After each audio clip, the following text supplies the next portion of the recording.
Welcome back to the channel. So आज हम discuss करेंगे कि यूएस और ईरान के कॉन्फ्लिक्ट के चक्कर में इंडियन स्टॉक मार्केट पर और इंडिया की इकोनॉमी पर क्या इम्पैक्ट मिलेगा। सो दोस्तों, जैसे ही मिडल ईस्ट में टेंशन्स बढ़ते हैं, क्रूड ऑयल एक डायरेक्ट चैनल बन जाता है जो पूरी दुनिया की इकोनॉमी को इफ़ेक्ट करता है। फॉर एग्जांपल, अगर गल्फ रीजन में ऑयल सप्लाई डिस्टर्ब होती है तो ट्रेडर्स उसमें जियोपॉलिटिकल रिस्क ऐड कर देते हैं और ऑयल प्राइसेस इंस्टेंटली वहाँ पे ऊपर चला जाता है और पूरी ग्लोबली वो प्राइसेस ऊपर चले जाते हैं। जैसे पिछले कॉन्फ्लिक्ट में ऑयल जो था वो हमको $65 से $73 तक बढ़ गया था। वही चीज़ इंडिया के लिए कंसर्न बन गई थी, क्योंकि उससे क्या होता है कि इंडिया की जेब से करीब 15,000 करोड़, 20,000 करोड़, 30,000 करोड़ इंडिया को उतने ही सेम क्वांटिटी के ऑयल के लिए एक्स्ट्रा देना पड़ता है, क्योंकि मिडल ईस्ट के टेंशन के चक्कर में चलते वो प्राइस बढ़ेगा और इंडिया को अपनी इकोनॉमी और लोगों की ज़रूरतों के हिसाब से ऑयल तो उतना ही एक्सपोर्ट करना पड़ेगा। ठीक है, बट वही उसको वो ऑयल महंगा मिलेगा तो इंडिया की जेब से ज़्यादा पैसे जाते हैं। तो अगर फाइनेंशियली और इकोनॉमी के टर्म्स में बात करें तो काफ़ी ये हमारे लिए लॉस की चीज़ हो जाती है। सो इंडिया जैसे इमर्जिंग इकोनॉमी के लिए जो 85 to 90% ऑयल के लिए इंपोर्ट्स पे डिपेंड करता है, तो हाई क्रूड प्राइसेस हमारे काफ़ी इम्पैक्ट हमारी इकोनॉमी पे डालते हैं। इन्फ्लेशन बढ़ सकती है, पेट्रोल और डीजल महंगा हो जाता है और फिर ट्रांसपोर्टेशन और वेजिटेबल्स का प्राइस ऊपर चला जाता है। फॉर एग्जाम्पल, पेट्रोल 100 रुपये पर लीटर से 110 रुपये पर लीटर हो सकता है।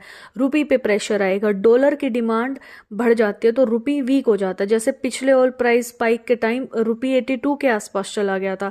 मार्केट वॉलेटिलिटी की बात करें तो स्टॉक मार्केट इन इवेंट्स के लिए ज़्यादा सेंसिटिव हो जाता है। जैसे इन्वेस्टर्स क्या करेंगे, पैनिक सेलिंग स्टार्ट कर देंगे और मार्केट पूरी तरह से गिर जाता है। और सेंसेक्स भी हमको 500 से 1000 पॉइंट देखने को अभी, जैसे अगर हम पिछले वीक की बात करें तो मिल सकता है। और अभी जैसे कि मार्केट अभी ओपन हुआ तो हमने देखा 3% अराउंड निफ्टी भी गिर चुकी है।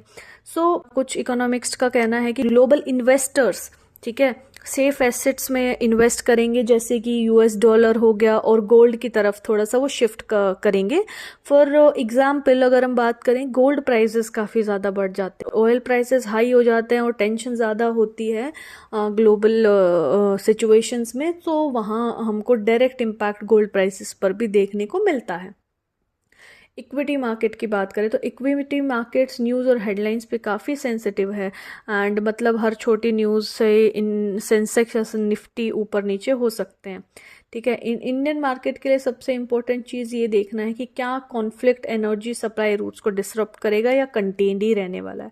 सो अगर टेंशन्स लिमिटेड रहे तो मार्केट का इम्पैक्ट थोड़ा शॉर्ट टर्म और सेंटिमेंट ड्रिवन होगा। जो एग्जाम्पल, जैसे सिर्फ 1-2 दिन के लिए, जैसे कि आज सेंसेक्स गिर चुका है और आज निफ्टी जो गिरा है वो सिर्फ हमको 1-2 दिन के लिए देखने को मिलेगा। वो भी क्या होता है कि लोग पैनिक में आके सेलिंग करना शुरू कर देते हैं कि अभी स्टॉक मार्केट क्रैश होगा, उस चक्कर में। बट अगर इम्पैक्ट कम होगा तो हमको क्या देखने को मिल सकता है कि फिर मार्केट 1-2 दिन में रिकवर हो जाएगा। अगर क्रूड प्राइसेस शार्पली और लॉन्ग टर्म के लिए ऊपर जाते रहेंगे तो रेट सेंसिटिव और कंजप्शन जो सेक्टर है पे काफ़ी प्रेशर पड़ेगा। जैसे बैंक्स हो गए, एफएमसीजी कंपनीज के शेयर्स गिर सकते हैं, रुपी और बॉन्ड यील्ड्स भी काफ़ी तरीके से इफेक्ट हो सकता है। तो अगर अपॉर्चुनिटीज़ की अगर हम बात करें तो energy producer, defence related companies में इन्वेस्टर्स का इंटरेस्ट काफ़ी बढ़ सकता है, जैसे कि रिलायंस एनर्जी या भारत इलेक्ट्रॉनिक्स के शेयर हमें शॉर्ट टर्म्स में इनका प्राइसेस हमें बढ़ते हुए देखने को मिल सकता है। ठीक है, मार्केट ऑयल प्राइसेस और करेंसी मूवमेंट और फॉरेन इन्वेस्टर्स के फ्लो को आप क्लोजली ट्रैक करिए कि उनकी क्या मूवमेंट्स हैं। सो बेसिकली देखो, इन्वेस्टर्स के लिए यहाँ यही एडवाइस रहेगी कि आज जैसे मार्केट अभी 2 से 3% हमको नीचे निफ्टी 50 हमको नीचे देखने को मिली है, तो आप इतना जल्दी रिएक्ट ना करें। Let the market stabilise first. आप मार्केट को पहले स्टेबलाइज होने का वेट करें। ठीक है, आप अननेसेसरी ट्रेड करोगे, बाय सेल करोगे तो उसका देखो कोई फायदा है नहीं। वो बेसिकली आप अपने सेंटिमेंट्स के अंडर वो चीज़ आप काम कर रहे हो। ठीक है, एग्जिस्टिंग ट्रेड्स के लिए एक्सपोजर आपको थोड़ा रिड्यूस करना पड़ेगा। जैसे इन्वेस्टर्स आप हेज करते हैं अगर मार्केट सडनली गिरता है। देखिए, I will not advise you कि आप कुछ भी बाय सेल करें, बस मैं आपको कहूँगी जो भी आपका सिस्टम है, जो भी आपका रूल्स है, आप उसको अच्छे से फॉलो करिए, ना कि अपने सेंटिमेंट्स को फॉलो करिए। ठीक है, सो अगर कंक्लूजन इस चीज़ का यही है कि मिडल ईस्ट में अगर टेंशन ज़्यादा रहेगी तो ऑयल प्राइसेस बढ़ जाएंगे, जिसकी वजह से इंडिया में हमको पेट्रोल, डीजल और डेली कमोडिटीज़ काफ़ी महंगी होती हुई दिख रही हैं। रूपी पे हमको काफ़ी फ़र्क देखने को मिलेगा, जैसे कि रूपी और मार्केट सेंसिटिव रहेगा।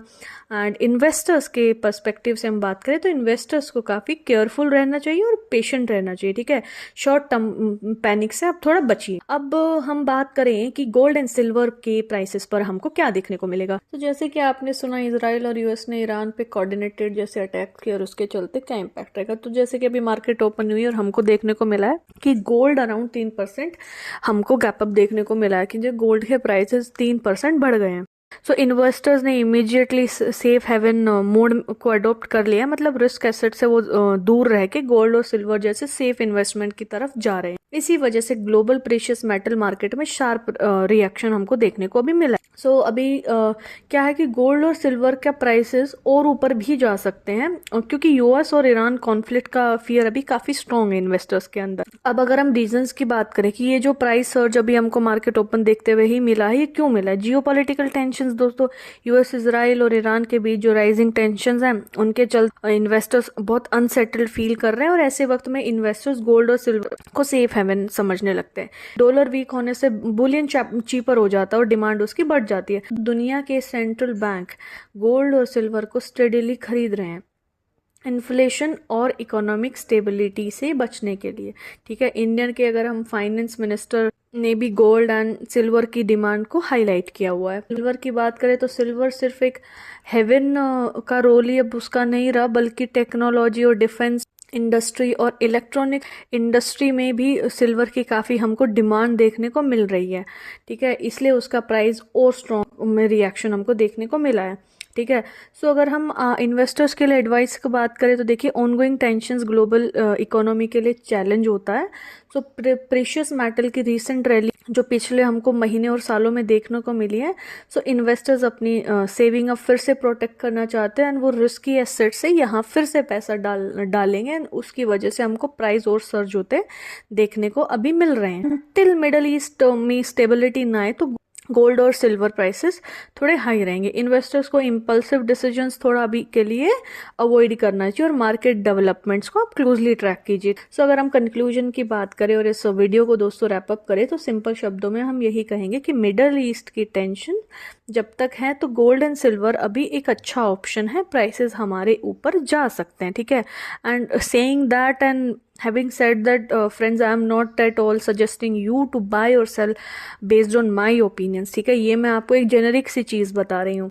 इन्वेस्टर्स अलर्ट थोड़ा रहना चाहिए, पैनिक सेलिंग आपको अवॉइड करनी चाहिए। सो ये सिचुएशंस मार्केट को वॉलेटाइल बनाएंगी, लेकिन आप अपने स्मार्ट डिसीजंस अपने सिस्टम और रूल के अकॉर्डिंग और अपने पेशेंस के साथ अपनी इन्वेस्टमेंट को आप प्रोटेक्ट करिए और अपने माइंड के पीस को भी आप थोड़ा प्रोटेक्ट करिए। So thank you guys, we are wrapping up this video. अगर आपको ये वीडियो अच्छी लगे, लाइक एंड सब्सक्राइब एंड आप बताइए आपको अगली वीडियोस कैसी चाहिए, यू कैन कमेंट बिलो। सो ठीक है दोस्तों, मैं ऐसी वीडियोस आपके लिए और लाती रहूँगी। Thank you guys, bye.